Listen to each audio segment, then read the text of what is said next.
Acerca de la apologética y cosmovisión cristiana. Apostasía. ¿Qué es la apostasía y cómo puedo reconocerla? Pregunta. ¿Qué es la apostasía y cómo puedo reconocerla? Respuesta. La apostasía, de la palabra griega apostasía, significa un desafío a un sistema establecido o autoridad, una rebelión, un abandono o abuso de fe.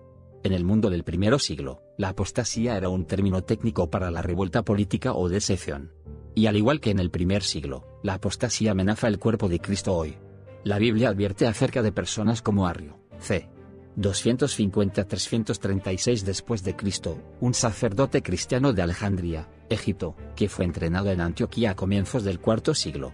Acerca de 318 después de Cristo, Arrio acusó a Alejandro, obispo de Alejandría, de suscribirse al sabelianismo, una falsa enseñanza que afirmó que el Padre, Hijo y Espíritu Santo eran simplemente roles o modos asumidos por Dios en varios momentos.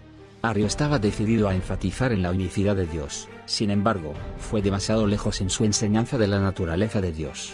Arrio negó la Trinidad y presentó lo que pareció ser en la superficie una diferencia insignificante entre el Padre y el Hijo.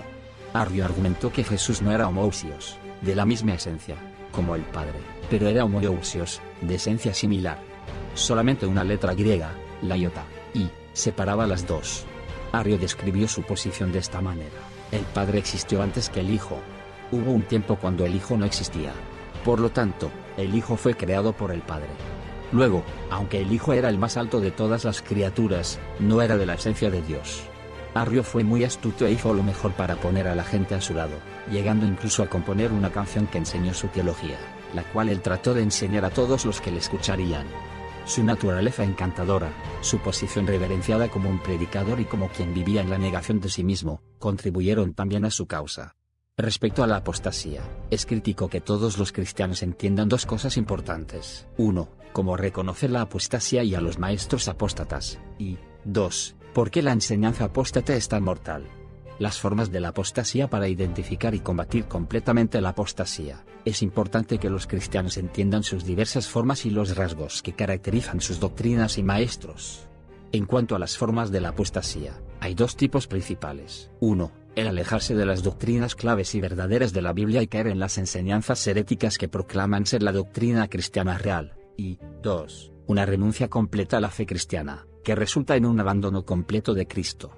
Arrio representa la primera forma de apostasía, una negación de verdades cristianas fundamentales, como, por ejemplo, la divinidad de Cristo, que inicia un descenso hacia una desviación completa de la fe, que es la segunda forma de apostasía. La segunda forma casi siempre comienza con la primera. Una creencia herética se convierte en una enseñanza herética que se divide y crece hasta contaminar todos los aspectos de la fe de una persona, y entonces se logra la meta de Satanás, que es un total alejamiento del cristianismo. Un ejemplo reciente de este proceso es un estudio de 2010 realizado por el prominente ateo Daniel Dennett y Linda Lascola llamado Predicadores que no son creyentes. El trabajo de Dennett y Lascola relata la historia de 5 diferentes predicadores que con el tiempo fueron presentados con y aceptaron enseñanzas heréticas sobre el cristianismo y ahora se han alejado totalmente de la fe y son panteístas ateos clandestinos. Una de las verdades más inquietantes destacadas en el estudio, es que estos predicadores mantienen su posición como pastores de iglesias cristianas con sus congregaciones ignorantes del verdadero estado espiritual de su líder. Se advirtió sobre los peligros de la apostasía en el libro de Judas, que sirve como un manual para entender las características de los apóstatas como los narrados en el estudio de Dennett y Lascola. Las palabras de Judas son tan relevantes para nosotros hoy como lo fueron de cuando Judas las escribió en el primer siglo, así que es importante leer y entenderlas cuidadosamente. Las características de la apostasía y de los apóstatas. Judas era el medio hermano de Jesús y un líder en la iglesia primitiva. En su carta del Nuevo Testamento, él describe cómo reconocer la apostasía e insta insistentemente a aquellos en el cuerpo de Cristo a contender ardientemente por la fe. Vs. 3. La palabra griega traducida contendáis ardientemente es un verbo compuesto del cual obtenemos la palabra agonizar. Es en el tiempo presente y significa que la lucha será continua. En otras palabras, Judas nos está diciendo que va a haber una lucha constante contra falsas enseñanzas y que los cristianos deben tomarlo tan en serio que incluso agonicemos en medio de la lucha en que estamos inmersos. Por otra parte, Judas aclara que todo cristiano está llamado a esta lucha, no solo los líderes del cuerpo local. Así que es fundamental que todos los creyentes afilen sus habilidades de discernimiento para que puedan reconocer y prevenir la apostasía en medio de ellos. Después de instar a sus lectores a contender ardientemente por la fe, luego Judas destaca la razón, porque algunos hombres han entrado encubiertamente, los que desde antes habían sido destinados para esta condenación, hombres impíos, que convierten en libertinaje la gracia de nuestro Dios, y niegan a Dios el único soberano, y a nuestro Señor Jesucristo. Versículo 4. En este versículo, Judas proporciona a los cristianos tres características de la apostasía y de los maestros apóstatas.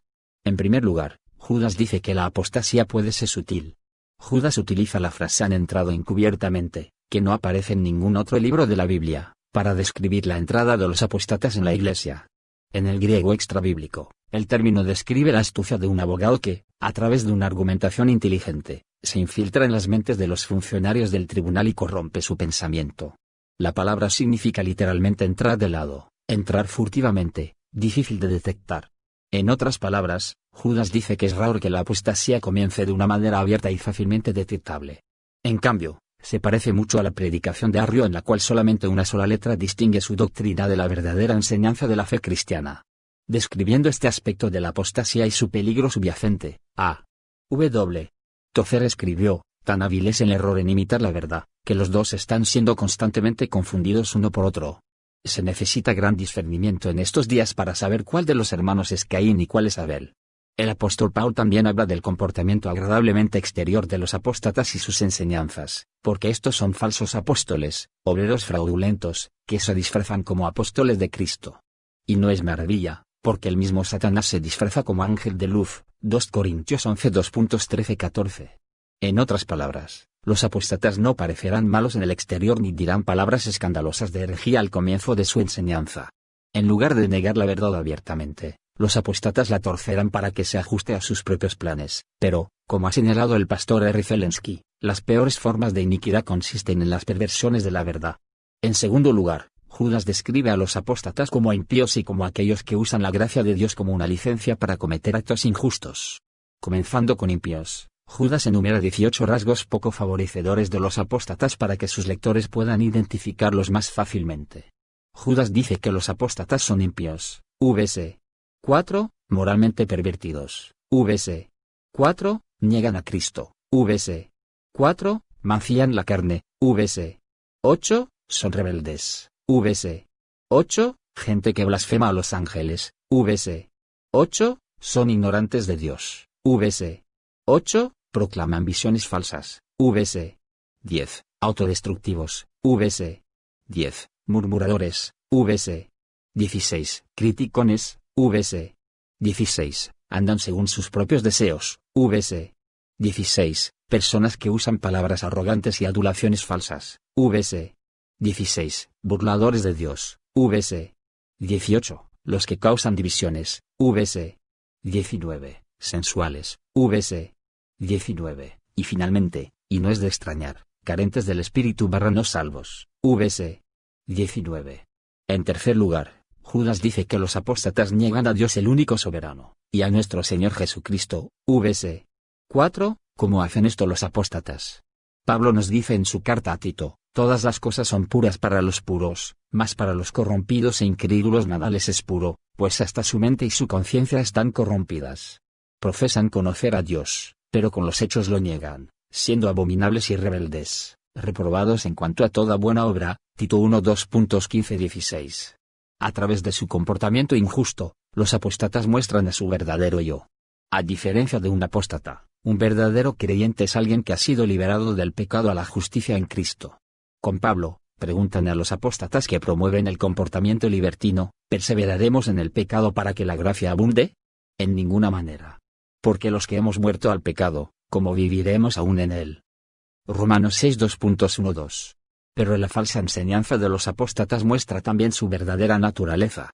Pedro dice: pero hubo también falsos profetas entre el pueblo, como habrá entre vosotros falsos maestros, que introducirán encubiertamente herejías destructoras, y aún negarán al Señor que los rescató, atrayendo sobre sí mismos destrucción repentina. 2 Pedro 2 2.1. Otro aspecto de los verdaderos creyentes es que han sido liberados de la oscuridad espiritual a la luz. Efesios 5 2.8, y por lo tanto no negarán las verdades fundamentales de la Escritura como lo hizo Arrio con la divinidad de Jesús. Finalmente, la señal de un apóstata es que eventualmente decae y se aparta de la verdad de la palabra de Dios y su justicia. El apóstol Juan indica que esto es una marca de un creyente falso. Salieron de nosotros, pero no eran de nosotros, porque si hubiesen sido de nosotros, habrían permanecido con nosotros, pero salieron para que se manifestase que no todos son de nosotros. 1 Juan 2:19. Las ideas tienen consecuencias. Dios toma en serio la apostasía y la falsa enseñanza se evidencia por el hecho de que cada libro del Nuevo Testamento, excepto Filemón, contiene advertencias acerca de la falsa enseñanza. ¿Por qué? Simplemente porque las ideas tienen consecuencias.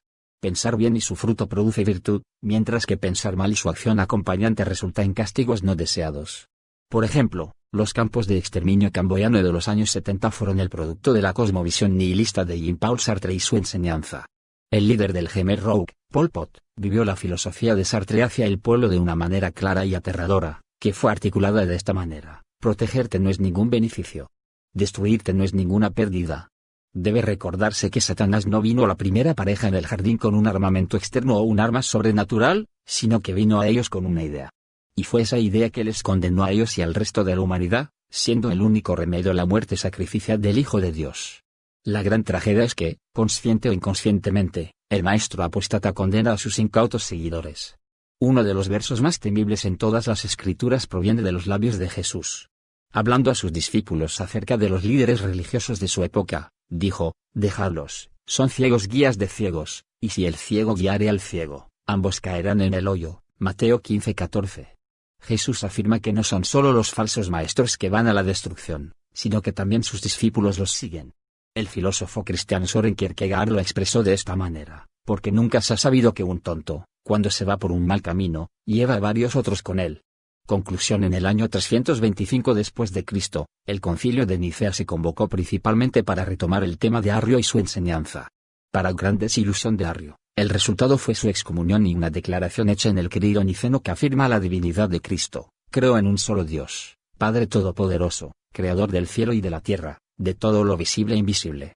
Creo en un solo Señor Jesucristo, Hijo único de Dios, nacido del Padre antes de todos los siglos, Dios de Dios, luz de luz, Dios verdadero de Dios verdadero, engendrado, no creado, de la misma naturaleza del Padre, por quien todo fue hecho. Arrio pudo haber muerto hace siglos, pero sus hijos espirituales están todavía con nosotros hasta este día en la forma de sectas como los Testigos de Jehová y otros que niegan la verdadera esencia y persona de Cristo.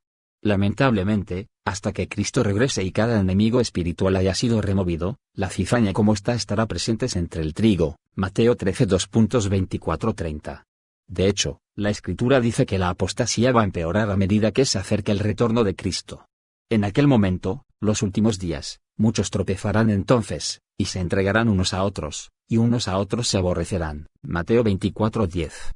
Pablo les dijo a los tesalonicenses que una gran apostasía precedería la segunda venida de Cristo, 2 Tesalonicenses 2:2.3, y que el fin de los tiempos se caracterizaría por tribulación y charlatanes religiosos huecos. En los postreros días vendrán tiempos peligrosos.